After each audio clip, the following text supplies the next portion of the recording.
So ito na po mga ka-viewers, no, update ko po ngayong gabi na to.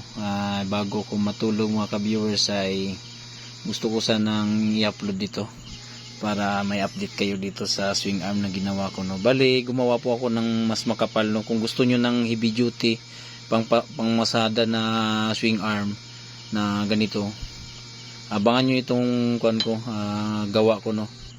Makapal to mga ka-viewers, pang kargahanan talaga to matapos to.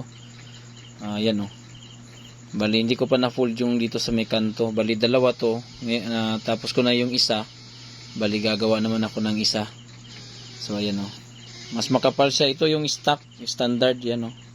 Itabi ko silang dalawa, mas makapal to. Yan, mas makapal to siya, oh. So ito manipis to siya, no. Okay lang to sa mga single. Ito pangkargahan tong ginawa, may order kasi sa akin. Kaya ito. So ayan, ito yan siya, dito yan siya, oh.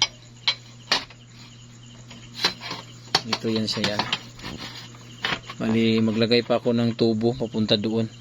Telescopic din ang ilagay ko para mas makapal. So ganyan siya, no. Maglagay pa din ako ng gun dito. Ayan. So, yan, no.